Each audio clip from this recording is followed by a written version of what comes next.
WWF Madison Square Garden programs. In the summer of 1977, the programs changed from just a one-page folded over program to like more of a mini magazine type program, which was a lot better than the older format, in my opinion. I mean, everyone has their own feel for what they like. Wrestling News took over and was started to publish the Madison Square Garden programs, and they had stories and they had the build up and what was coming in the following month, et cetera, et cetera. They were numbered 1 to 64. Problem is, the first 17 weren't numbered. So it got very confusing. So if you look at this issue, it says Monday, February 19th, 1979, official program number 18. 17 didn't have a number. So from 1 through 17, there's no numbers. If you're trying to search them out and you're looking for that number, you're not going to find it. You need to find it by date. Okay, so just to let you know. So I'm going to put this back in the position where it goes, and we're going to go in order from the issue number 1, September 26th, 1977, program number 1, although it's not numbered. Not even inside the program is it numbered. So you had to count 16 months back and backtrack it to figure out when the first one was. So September 26th, 1977. Number 2 is October 24th, 77. I'm not going to read every month. I'll just, I'll say sometimes I'll just say the number of it. But I am missing 2. I'm not missing them. They're just not here. A lot of my programs are autographed, and the 2 I have in a frame. I'll tell you when I get there. I just don't have it here because I didn't want to unframe it. But I'll post a picture of it so you see what it looks like if you're a collector and you want to see what it is. Okay, so number 2, October 77. Number 3 is November 77, December 77, and 78, January. This is autographed by Bob. This is Mascaris versus Superstar Graham. It's a tough one to find. This is February 1978. This is when Backlund took the title from Superstar. That program, this is pretty sought after. It's got the president in on the cover, and this is also signed by Bob. Like I said, a lot of my programs were signed. March of 78, this is the return match, Superstar Graham versus Backlund. April 78, this is another return match, Backlund's first title defense in a cage. May 78, it's Ken Batera. This is Superstar Graham's first tag team with his cousin Crazy Luke, or brother Crazy Luke, whatever they're kayfabed to be. And this was also, I think, the Lumberjack match to take on Backlund for the title after this. Pretty kind of a lame card. So you see, we got Jack Briscoe's first appearance is this month at the Garden. And July 78. Okay, July. I'm missing August. August has got Backlund and Koloff on the cover. That's signed. I have that signed by both guys, and it's in a frame, like I said. I'll show it to you another time. So September 25th will be the next one. October 78. November 78. And December 78. This has got Backlund and Peter Maivia, and I believe this has got Harley Race defending the title against Dusty Rhodes, the NWA World title against Dusty Rhodes on this card. Nope, it's against Tony Garea, sorry. Also, it's got, what else do we have here? Antonio Inoki wins the martial arts, WWF martial arts title on this card. And we got the return match with Peter in a cage, and it's signed by Bob on January 1979. And now we start the numbers. So this would be number 18. So the first 17 are not numbered, like I said. February 1979, number 18. I'll just count the numbers instead of the dates from now on. So this is number 19, Backlund and Valentine. 20, Backlund versus Bulldog Brower. This is also Roddy Piper's first appearance in the Garden. Backlund on the cover. It doesn't say who. Okay, we got June 4th, number 21. This is Backlund Patterson, July, and number 22. Number 23, this is Backlund and Patterson again. And Backlund Patterson for the third time, which is normal, but they had, I think, 4 runs in a row, which is like unheard of.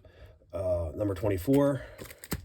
And yes, Backlund Patterson, Intercontinental title, WWF title, in a cage for the 4th month in a row. That was a hot feud. To have 4 in a row, that's pretty rare.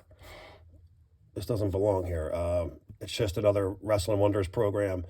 Usually sold them outside of the arena, and you have the card line up here. It's for the same month for the cage match of Backlund. They're pretty rare, those Wrestling Wonders. Number 26, and this is October. 27, November, Backlund and Bobby Duncombe.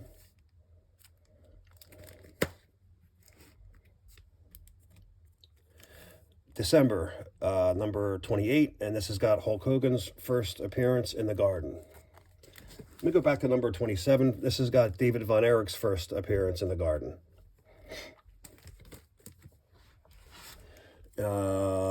January 1980, issue number 29. This has got Kevin Von Erich's first appearance in the Garden. Number 30, this has Tommy Rich, also Austin Idol's first appearance in the Garden.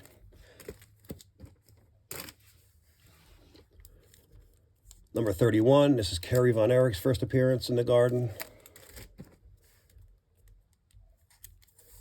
Number 32, April 1980, and this is the night Ken Patera won the Intercontinental title. And Bruno versus Zbyszko, and Backlund versus the Samoans. That's the 3 main matches. Sorry, this doesn't belong here either. You know what, though? This is Backlund versus Hogan, their first appearance, the first time meeting each other in Madison Square. I'm sorry, in the Spectrum. They never met in Madison Square Garden, which is baffling. I didn't realize that. But they did wrestle in Boston and in Philly, and this is the Philly program for Backlund and Hogan. Number 33 would be May, Backlund Patera. Number 34, 1980. Number 35, this is Backlund versus Race, WWF versus NWA, title versus title in the Garden. Great match. I think that's on YouTube, used to be anyway. Backlund and Slaughter, number 36. Number 37, it's autographed by Tony Atlas. 38, Antonio Inoki on the cover with the NWF belt. 39, Inoki in the samurai garb. Okay, 40, I'm missing 40. That's got Gurria and Martel on the cover, and with a blue background. Like I said, I also have that one signed. It's in a frame. Like I said, I'll post a picture of it. It's actually a nice shot of the tag team champs on the cover. So that's number 40. This is number 41 with Backlund and Hansen in the cage. 42, May 1981. June 81, program 43. Program 44. 45. 46. 47. 48. This has got Pedro Morales winning the Intercontinental title. I guess that was against Morocco, I believe. Yes. Just making sure. Yeah, this is the night Pedro won the Intercontinental title. Number 49, and we got Jesse the Body Ventura's first appearance in the Garden.